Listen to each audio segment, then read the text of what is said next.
But we're going to turn back, if we can, to those comments from Ontario Premier Doug Ford today defending his government's bill to fast-track big projects. Ford says Indigenous leaders should get on board. But this is like handing an opportunity on a silver platter to First Nations. There's going to be a point that you can't just keep coming hat in hand all the time to the government. You got to be able to take care of yourselves. And when you literally have gold mines, nickel mines, every type of critical mineral that the world wants, and you're saying, no, I don't want to touch that. By the way, give me money. Not going to happen.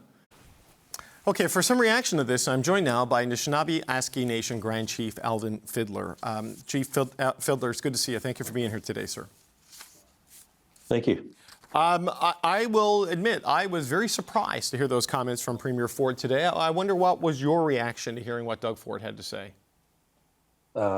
Disgusted and offended. David, we've known for some time now that Bill 5 and now Bill C5 have undercurrents of racism. And Doug Ford showed that to the world today. I mean, the cap in hand comment stands out, obviously, which is not something we haven't heard before in Canadian politics, but it's something we haven't heard in a while, I would say, Grand Chief. Certainly not since things like the Truth and Reconciliation Commission and the real focus on reconciliation. Right now, though, like there is this massive national push to try to move fast on things. How does something like what we heard today from the Premier affect the goodwill that is going to be required for people to move past skepticism to kind of work together on things? Yeah, it just shows his ignorance and just the disrespect. And I would say to Doug Ford that, and to his government, that it's them, that it's Doug Ford that's coming to our nations with cap in hand, begging for our resources. You've promised a long, hot summer in Ontario on Bill 5, but also I think if Bill C5 passes federally. What do you mean by that?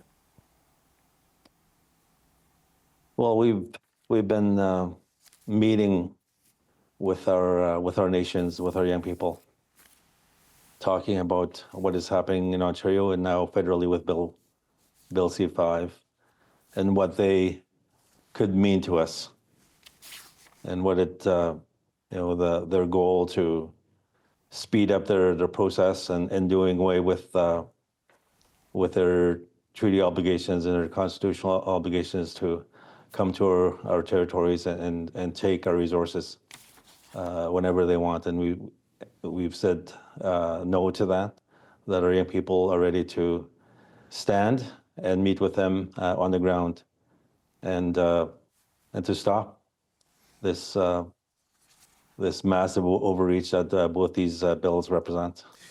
On Bill C5, at least, Grand Chief, Rebecca Alty, who is the minister responsible for Crown Indigenous relations, she was testifying at this parliamentary committee today, and she said the goal is to create an economy that works with all Indigenous people. Major projects will only proceed under this act with meaningful consultation with First Nations whose Section 35 rights might be impacted. Proponents who want to do a project, they will get a lower evaluation if they do not do consultations in advance with First Nations, and they are looking for projects with Indigenous support and Indigenous equity. The legislation says these things must be respected, that nothing can trample on the Section 35 rights, and they've given these assurances a committee, but you still don't seem convinced. Why so reluctant to take the government at its word here?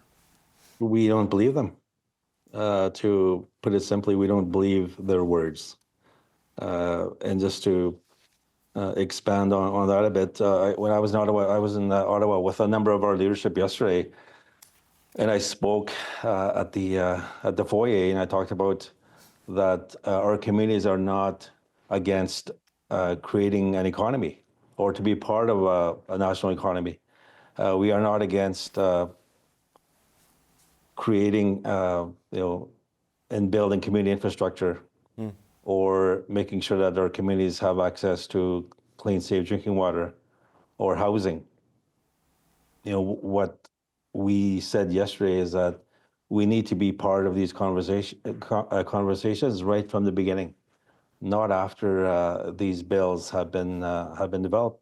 So is that the issue? Is it the specific language that is in the legislation, or is it the process and the speed with which it is proceeding? I would say it's both. I think for sure process, just the disrespect. For example, yesterday we were in Parliament Hill and we were not even invited to appear in front of the committee. Even though our names were put forward, they were rejected. So we are left to look at this from the outside. And we know exactly what these bills and legislation represent. It's about our land, it's about our resources, and it's about our children's future. And at least for Bill C5, we're not even allowed to be in the committee room to appear and talk about our rights and to remind government the obligations that they have. Well, Grand Chief, they do seem intent on going through and going fast, because they say it's an economic imperative that they get this process sped up and they get this authority to do this. And they are reassuring the government that your Section 35 rights will be protected. I know you say you don't believe them, but they don't seem intent on stopping. So what do you do now? Because it seems that this is going to get through the House of Commons with the support of the Conservatives before it rises before the summer.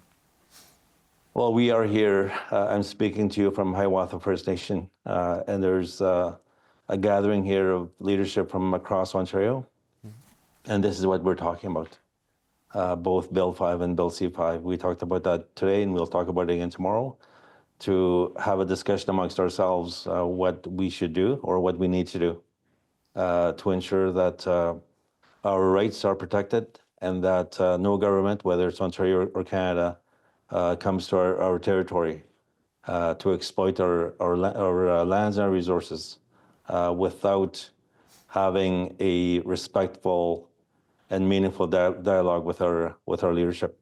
And how quickly do you think you'll make a decision on that, just as a final point, Grand Chief? When will we know what your intentions are as a group? Well, I mean, I think similar to what happened, what we saw back in 2012, 2013 with Idle No More, it's going to be an organic movement. And it's not just one meeting or one event. I think that what you will see across this country is just a gathering of our people, standing up for themselves, standing up with those that want to protect our lands and their resources.